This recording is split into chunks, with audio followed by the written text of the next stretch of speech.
Hello everyone, myself Govind Swami PK, Assistant Professor, Department of Economics, Government First Grade College, Shankarnarayana, Udupi District.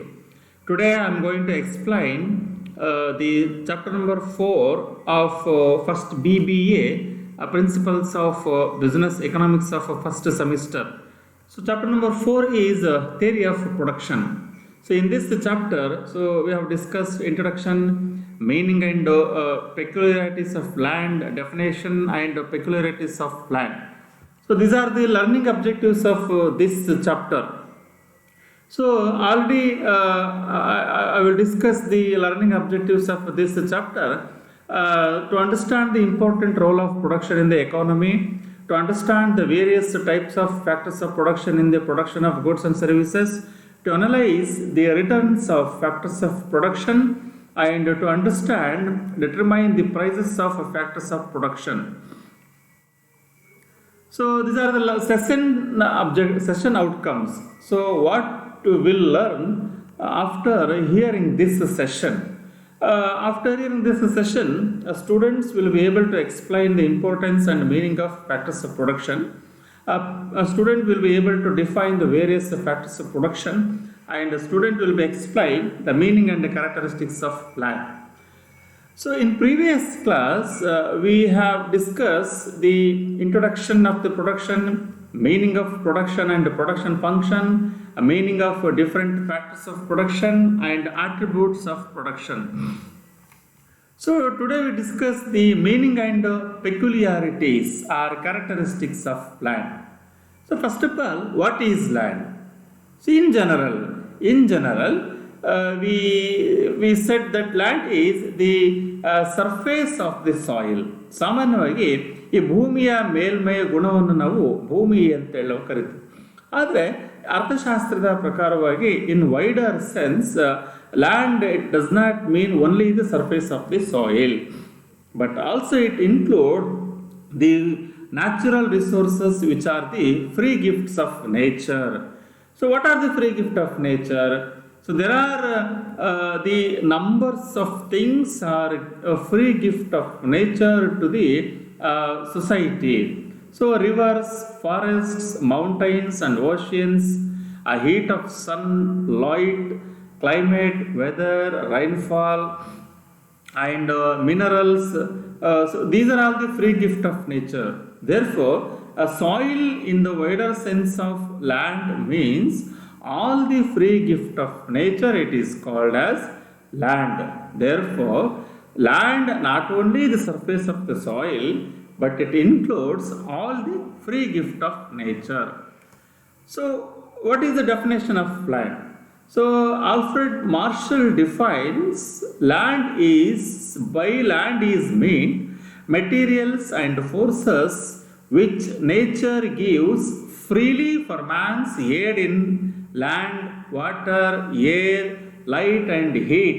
Therefore, land is a stock of free gifts of nature. So according to him, land not only surface of the soil, it includes all the free gifts of nature. So like water, air, light and heat. And according to David Ricardo defines land is original and indestructible power of soil. So according to him, David Ricardo ಪ್ರಕಾರವಾಗಿ ಮಣ್ಣಿನ ಮೂಲ ಮತ್ತು ಅವಿನಾಶಿ ಒಂದು ಗುಣಕ್ಕೆ ಅವರು ಭೂಮಿ ಅಂತೇಳಿ ಕರೀತೇವೆ. So what are the characteristics of land? What are the peculiarities of the land? ಭೂಮಿಯ ಲಕ್ಷಣಗಳೇನು? ಸೊ ಭೂಮಿ ಅಂತಂದರೆ ನಾವು ಮಾನವನಿಗೆ ನೈಸರ್ಗಿಕ ದತ್ತವಾಗಿ, ಪ್ರಕೃತಿ ದತ್ತವಾಗಿ, ಉಚಿತವಾಗಿ ದೊರೆತಕ್ಕಂತಹ ಎಲ್ಲ ರೀತಿಯ ನೈಸರ್ಗಿಕ ಸಂಪನ್ಮೂಲಗಳನ್ನು ಒಟ್ಟಾಗಿ ಸೇರಿಸಿ ನಾವು ಭೂಮಿ ಅಂತ ಏನು ಕರಿತೀವಿ. ಸೊ ಇಂತಹ ಒಂದು ಭೂಮಿ ಇದು ತನ್ನದೇ ಆಗಿರತಕ್ಕಂಥ ಕೆಲವೊಂದು ಗುಣಲಕ್ಷಣಗಳನ್ನು ಹೊಂದಿದೆ. So we C one by one what are the main characteristics of land. Number 1, free gift of nature. ಇದು ಪ್ರಕೃತಿ ದತ್ತವಾದ ಉಚಿತವಾದ ಕೊಡುಗೆ. ಫಿಕ್ಸ್ಡ್ ಕ್ವಾಂಟಿಟಿ, ಭೂಮಿಯ ಪ್ರಮಾಣ ಸ್ಥಿರವಾಗಿರುತ್ತದೆ. ಲ್ಯಾಂಡ್ ಈಸ್ ಪರ್ಮನೆಂಟ್, ಭೂಮಿ ಶಾಶ್ವತವಾದುದು. Land is a primary factor of production. ಭೂಮಿ ಪ್ರಾಥಮಿಕವಾದ ಉತ್ಪಾದನಾ ಅಂಗವಾಗಿದೆ. Number 5, land is a passive factor of production. ಅಂದರೆ ಭೂಮಿಯು ತನ್ನಷ್ಟಕ್ಕೆ ತಾನೇ ಉತ್ಪಾದನೆಯಲ್ಲಿ ತೊಡಗಿಸಿಕೊಳ್ಳುವುದಿಲ್ಲ. Number 6, land is immovable.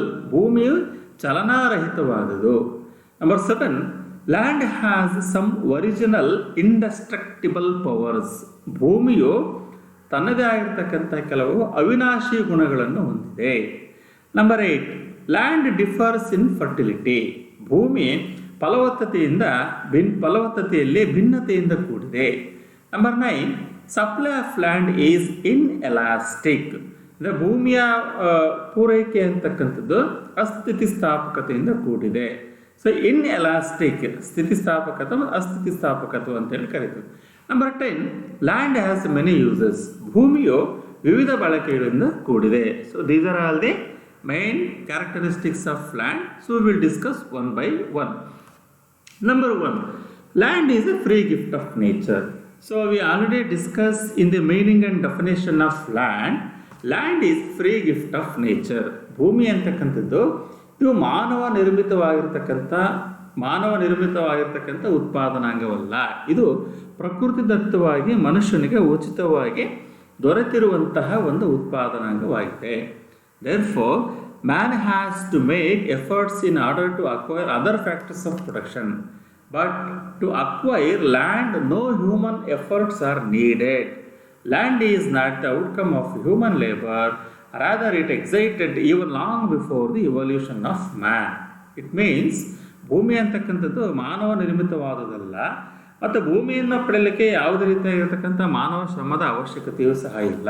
ಇದು ತಲತಲಾಂತರವಾಗಿ ಉಚಿತವಾಗಿ ದೊರೆತಿರತಕ್ಕಂತಹ ಒಂದು free gift of nature. Number 2, fixed quantity. ಅಂದರೆ ಭೂಮಿ ಅದರ ಒಂದು ಪ್ರಮಾಣ ಫಿಕ್ಸ್ಡ್ ಕ್ವಾಂಟಿಟಿ, ಸ್ಥಿರವಾಗಿರ್ತಕ್ಕಂಥ ಒಂದು ಗಾತ್ರ ಅಂತೇಳಿ ಕರೀತೀವಿ. ಅಂದರೆ so the total quantity of land does not undergo any change. ಭೂಮಿಯ ವಿಸ್ತಾರವನ್ನು ಮತ್ತು ಭೂಮಿಯ ಪ್ರಮಾಣವನ್ನು ನಾವು ಬದಲಾವಣೆ ಮಾಡಲಿಕ್ಕೆ ಆಗೋದಿಲ್ಲ. It is limited and cannot be increased or decrease with human efforts. ಮಾನವನ ಒಂದು ಪ್ರಯತ್ನದಿಂದ ಭೂಮಿಯ ಪ್ರಮಾಣವನ್ನು ಹೆಚ್ಚಿಸಲಿಕ್ಕೆ ಮತ್ತು ಕಡಿಮೆ ಮಾಡಲಿಕ್ಕೂ ಸಹ ಆಗೋದಿಲ್ಲ. So therefore land is fixed quantity. No alteration can be made in the surface area of the land. Number 3, land is permanent. ಭೂಮಿಯು ಶಾಶ್ವತವಾದದು ಅಂತೇಳಿ. So, according to what David Ricardo says about the meaning of land, so land is ಭೂಮಿ ಅಂತಕ್ಕಂಥದ್ದು ತನ್ನ ಮೂಲ ಮತ್ತು ಅವಿನಾಶಿ ಗುಣಗಳನ್ನು ಹೊಂದಿರುತ್ತದೆ ಅಂತೇಳಿ. ದೇರ್ಫೋರ್ ನಾವು ಭೂಮಿಯನ್ನು ನಾಶಗೊಳಿಸಲಿಕ್ಕೆ ಸಾಧ್ಯವಿಲ್ಲ.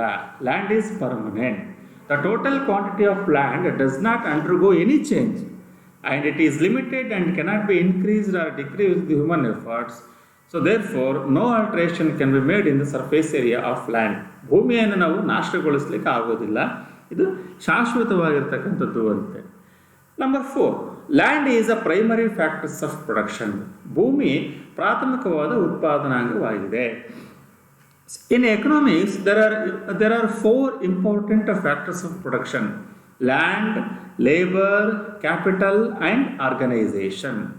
Among them, land is the primary factors of production. ಭೂಮಿಯನ್ನು ನಾವು ಪ್ರಾಥಮಿಕವಾಗಿರ್ತಕ್ಕಂಥ ಉತ್ಪಾದನಾಂಗ ಅಂತೇಳಿ ನಾವು ಕರಿತೀವಿ.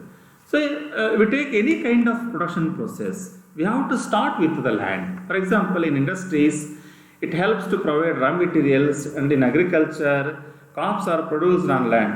So therefore, we never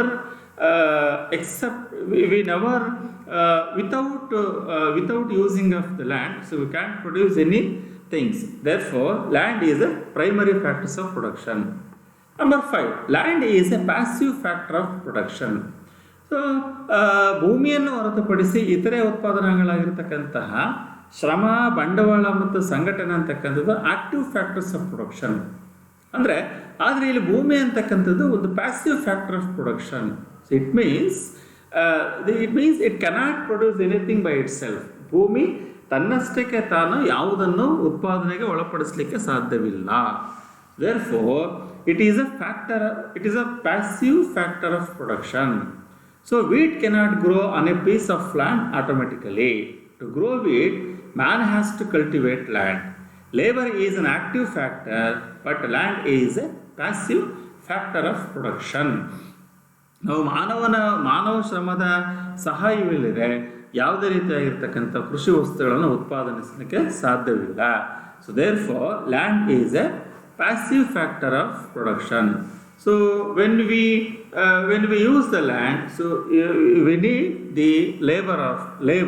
So this is the passive factor of production.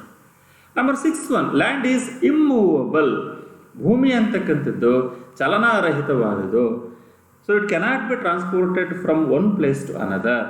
ಇದು ಭೂಮಿಯನ್ನು ಒಂದು ಕಡೆಯಿಂದ ಮತ್ತೊಂದು ಕಡೆಗೆ ಟ್ರಾನ್ಸ್ಪೋರ್ಟ್ ಮಾಡಲಿಕ್ಕೆ ಬರೋದಿಲ್ಲ. So it is always a fixed factor of production, and its quantity also fixed, and land is immovable. So we cannot move land from one place to another. So therefore, no portion of India's surface can be transported to some other country. ಈಗ ನಾವು ಭೂಮಿಯ ವಿಸ್ತಾರ ಅಂತಕ್ಕಂಥದ್ದನ್ನು ಒಂದು ಕಡೆಯಿಂದ ಮತ್ತೊಂದು ಕಡೆಗೆ transport ಮಾಡಲಿಕ್ಕೆ ಬರುವುದಿಲ್ಲ. ಸೊ ಲ್ಯಾಂಡ್ ಈಸ್ ಇಮ್ಮೂವಬಲ್ ಅಂತೇಳಿ. Number 7, land has some original indestructible powers. ಭೂಮಿ ತನ್ನದಾಗಿರ್ತಕ್ಕಂತಹ ಕೆಲವೊಂದು ಅವಿನಾಶಿ ಗುಣವನ್ನು ಹೊಂದಿದೆ ಅಂತ. ಅವಿನಾಶಿ ಗುಣ means there are some original and indestructible powers of land which a man cannot destroy. Its fertility may be varied, but it cannot be destroyed completely. ಭೂಮಿಯ ಫಲವತ್ತತೆಯನ್ನು ಮಾತ್ರ ನಾವು ಬಳಸಿಕೊಳ್ಳಬಹುದೇ ಹೊರತು ಭೂಮಿಯ ಮೂಲ ಗುಣವನ್ನು ನಾವು ನಾಶಪಡಿಸಲಿಕ್ಕೆ ಸಾಧ್ಯವಿಲ್ಲ. So we use only the fertility of land. We can't destroy land permanently. ನಾವು ಭೂಮಿಯ ಗುಣವನ್ನು ನಾವು ಸಂಪೂರ್ಣವಾಗಿ ನಾಶಪಡಿಸಲಿಕ್ಕೆ ಸಾಧ್ಯವಿಲ್ಲ. This is number 7. Number 8, land differs in fertility. ಭೂಮಿಯ ಫಲವತ್ತತೆ ಒಂದು ಸ್ಥಳದಿಂದ ಮತ್ತೊಂದು ಸ್ಥಳಕ್ಕೆ ಭಿನ್ನವಾಗಿರುತ್ತದೆ. So fertility of land differs on different pieces of land. One piece of land may produce more and the other less. ನಾವು ಎಲ್ಲ ಕಡೆ ಭೂಮಿಯಲ್ಲಿ ಒಂದೇ ರೀತಿಯಾಗಿರ್ತಕ್ಕಂತಹ ಫಲವತ್ತತೆ ಇರುತ್ತೆ ಅಂತ ನಾವು ಹೇಳಲಿಕ್ಕಾಗೋದಿಲ್ಲ. ಸೊ ಭೂಮಿಯ ಫಲವತ್ತತೆಯಲ್ಲಿ ಅದು ಸ್ಥಳದಿಂದ ಸ್ಥಳಕ್ಕೆ, ಪ್ರದೇಶದಿಂದ ಪ್ರದೇಶಕ್ಕೆ, ರಾಜ್ಯದಿಂದ ರಾಜ್ಯಕ್ಕೆ, ದೇಶದಿಂದ ದೇಶಕ್ಕೆ ಭೂಮಿಯ ಫಲವತ್ತತೆ ಅಂತಕ್ಕಂಥದ್ದು ವ್ಯತ್ಯಾಸಾತ್ಮಕವಾಗಿ ಕೂಡಿರುತ್ತದೆ. So production, agricultural production, it's depend upon the fertility of the land. ನಾವೇನಾದರೂ ಭೂಮಿಯ ಫಲವತ್ತತೆ ನಾವು ಕೆಲವೊಂದು ತಾಂತ್ರಿಕ ಕಾರಣಗಳಿಂದ ಭೂಮಿಯ ಫಲವತ್ತತೆಯನ್ನು ಹೆಚ್ಚು ಮಾಡಬಹುದು ಅಥವಾ ಕಡಿಮೆ ಮಾಡಬಹುದೇ ಹೊರತು ಸಂಪೂರ್ಣವಾಗಿ ಭೂಮಿಯ ಒಂದು ಮೂಲ ಗುಣವನ್ನು ನಾವು ಬದಲಾವಣೆ ಮಾಡಲಿಕ್ಕೆ ಆಗೋದಿಲ್ಲ. ಆದ್ದರಿಂದ ಲ್ಯಾಂಡ್ ಡಿಫರ್ಸ್ ಇನ್ ಫರ್ಟಿಲಿಟಿ, ಫಲವತ್ತತೆಯಲ್ಲಿ ವ್ಯತ್ಯಾಸಾತ್ಮಕತೆಯಿಂದ ಕೂಡಿದೆ ಅಂತ. Number 9, supply of land is inelastic. ಈಗ the demand for a particular commodity makes way for the supply of that commodity, but the supply of land cannot be increased or decreased according to its demand. ಈಗ ಕೆಲವೊಂದು ಉತ್ಪಾದನಾಂಗವನ್ನು ಬೇಡಿಕೆಗೆ ಅನುಗುಣವಾಗಿ ಹೆಚ್ಚು ಮಾಡಬಹುದು ಮತ್ತು ಕಡಿಮೆ ಮಾಡಬಹುದು, but in the matter of land it cannot be possible. ಭೂಮಿಯ ಒಂದು ಸಪ್ಲೈಯನ್ನು ನಾವು ಹೆಚ್ಚು ಮಾಡಲಿಕ್ಕೂ ಸಹ ಬರುವುದಿಲ್ಲ, ಕಡಿಮೆ ಮಾಡಲಿಕ್ಕೂ ಸಹ ಆಗೋದಿಲ್ಲ. Therefore supply of land is inelastic. ಅದನ್ನು ನಾವು ಹೆಚ್ಚು ಮಾಡಲಿಕ್ಕೆ ಬರೋದಿಲ್ಲ ಮತ್ತು ಕಡಿಮೆ ಮಾಡಲಿಕ್ಕೂ ಸಹ ಬರೋದಿಲ್ಲ. ಸೇ ಫಾರ್ ಎಕ್ಸಾಂಪಲ್, ಈಗ ಶ್ರಮ ಅಂತಕ್ಕಂಥದ್ದು, ಶ್ರಮವನ್ನು ನಾವು ಕಾಲಾವಕಾಶದ ಒಂದು ಮಿತಿಯಲ್ಲಿ ಶ್ರಮಿಕರ ಸಂಖ್ಯೆಯನ್ನು ಹೆಚ್ಚು ಮಾಡಬಹುದು. ಆದರೆ ಭೂಮಿಯ ಒಂದು ಬಳಕೆಯ ಪ್ರಮಾಣವನ್ನು ಬೇಡಿಕೆಗೆ ಅನುಗುಣವಾಗಿ, ಅವಶ್ಯಕತೆಗೆ ಅನುಗುಣವಾಗಿ, so we cannot increase or decreased according to demand, according to its demand. ಭೂಮಿಯ ಒಂದು ಬೇಡಿಕೆಗೆ ಅನುಗುಣವಾಗಿ ಭೂಮಿಯ ಪೂರೈಕೆಯನ್ನು ಹೆಚ್ಚು ಮಾಡಲಿಕ್ಕೆ ಆಗೋದಿಲ್ಲ. ಇರ್ತಕ್ಕಂಥ ಒಂದು ಲ್ಯಾಂಡ್ ವಿಸ್ತೀರ್ಣದಲ್ಲಿ ಅದು ನಾವು ಬಳಕೆ ಮಾಡಿಕೊಳ್ಳಬೇಕು ವಿನಃ ಜನಸಂಖ್ಯೆ ಹೆಚ್ಚಾದಂತೆ ಅಥವಾ ಬೇಡಿಕೆಯ ಪ್ರಮಾಣ ಹೆಚ್ಚಾದಂತೆ ಭೂಮಿಯ ಒಂದು ಪೂರೈಕೆಯನ್ನು ಹೆಚ್ಚು ಮಾಡಲು ಅಥವಾ ಕಡಿಮೆ ಮಾಡಲು ಸಾಧ್ಯವಿಲ್ಲ. So therefore, supply of land is inelastic. Number 10. Land has many uses. ಭೂಮಿ ವಿವಿಧ ಬಳಕೆಗಳಿಂದ ಕೂಡಿದೆ. ಈಗ ನಾವು ಲ್ಯಾಂಡ್ ಅಂತ ತಕ್ಷಣ ನಾವು ಒಂದು ವೈಡರ್ ಸೆನ್ಸ್, ಒಂದು ವಿಶಾಲ ಅರ್ಥದಲ್ಲಿ ನಾವು ಹೇಳಿದಂತೆ, ಈಗ ಫಾರ್ ಎಕ್ಸಾಂಪಲ್ ಗಾಳಿ, ಬೆಳಕು, ನೀರು, ಬೆಟ್ಟ, ಗುಡ್ಡ, ಅರಣ್ಯ ಪ್ರದೇಶಗಳು ಎಲ್ಲದನ್ನು ಒಟ್ಟಾಗಿ ಸೇರಿಸಿ ನಾವು ಲ್ಯಾಂಡ್ ಅಂತ ಹೇಳಿ ಕರಿತೇವೆ. ಆ್ಯಂಡ್ ಜೊತೆಗೆ ಈ ಲ್ಯಾಂಡ್ ಅಂತಕ್ಕಂಥದ್ದನ್ನು ನಾವು ವಿವಿಧ ಬಳಕೆಗಾಗಿ ನಾವು ಬಳಕೆ ಮಾಡ್ಕೊಳ್ತೀವಿ. So we can make use of land in many ways. On land cultivation can be done, factories can be set up, roads can be constructed, buildings can be raised, and shipping is impossible in the sea and big rivers. So ಹಾಗಾಗಿ ನಾವು ಭೂಮಿಯನ್ನು ವಿವಿಧ ಬಳಕೆಗಳಿಗೂ ಸಹ ನಾವು ಬಳಕೆಯನ್ನು ಮಾಡಿಕೊಳ್ಳಬಹುದಾಗಿದೆ. So therefore we can't restricted to land in single uses, but therefore land has many uses. ಭೂಮಿ ವಿವಿಧ ಬಳಕೆಗಳಿಂದ ಕೂಡಿದೆ. ಪರ್ಯಾಯ ಉಪಯೋಗಗಳಾಗಿ ಸಹ ನಾವು ಭೂಮಿಯನ್ನು ಬಳಕೆ ಮಾಡ್ಕೊಳ್ತೀವಿ ಅಂತಕ್ಕಂಥದ್ದು.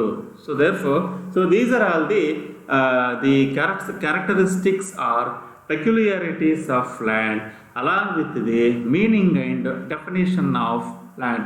So these are all the references for further studies. Thank you one and all.